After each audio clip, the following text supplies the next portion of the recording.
আসসালামু আলাইকুম। আজকে আপনাকে আমাকে রামপালের মধ্যে এমন একটা রাস্তা দেখাবো। এই যে দেখেন সেই রাস্তায় চলতেছি। এই রাস্তার অবস্থা কন্ডিশন জম্মের খারাপ হয়ে গেছে। অবস্থা যাই হোক, কন্ডিশন কিন্তু একটু ভালো থাকা উচিত ছিল। তারপরও যাচ্ছি, যেহেতু আজকে ঘুরতে যাইছি বিয়েল বেলায় আসরের পরে, আসরের নামাজ পড়ি আমরা এনতে কলামে যাচ্ছি। তো এই রাস্তার দুই সাইডই জম্মের পরিমাণ গের গের আর গের। আপনার চোখ যতদূর যাবে, যতদূর দেখবেন, খালি গের ছাড়া আর কিছু দেখবেন না। জম্মের নোনা পানি কলাম এসব নোনা পানি জ্বালায় গিও গাছ আর ম্যাগনান গাছ ছাড়া কিছু হতে চায় না। খাজুর গাছ হয়েছে কিছু কিছু।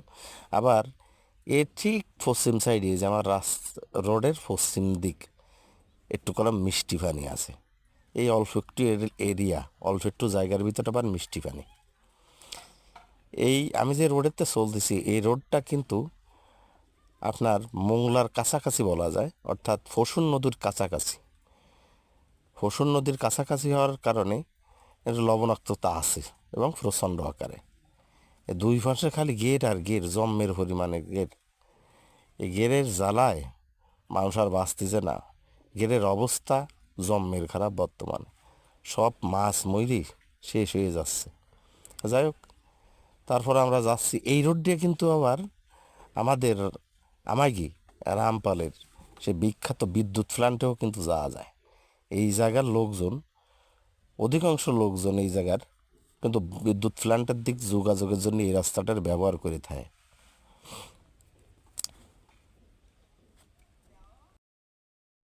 নতুন বিল্ডিং হয়েছে দেন আমাকে কালেখাড়বের মাধ্যমিক বিদ্যালয় সামনেই আছে, তা দেখাবো। আমি এখন দেখাচ্ছি আপনাকে এই যে এই সংস্কারের আর একটা পর্যায়, এটা হচ্ছে কালভার্ট। এই কালভার্টটা দারুণ হয়েছে, সুন্দর হয়েছে কলম।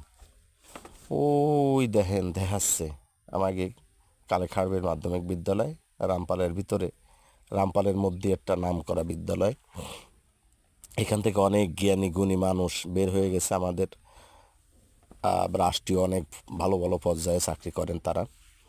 যাই হোক, নোনাজ জ্বালায় এই নতুন বিল্ডিংই তাই নুন ধরে গেছে। ভালো রে দেখালাম, আপনাকে দেখাতে পারিনি, আমি কিন্তু দেখিলাম দাঁড়ায়। তো যাই হোক, তারপরে আমরা যাচ্ছি আরও সামনে কালেখাড়বের বাজার। এইটা হচ্ছে কালেখাড়বের বাজার। এখানে মোটামুটি সপ্তাহে কিন্তু 2 দিন বাজার বসে। বাজারে সব কিছু পাওয়া যায়। আমাকে বাগা দে।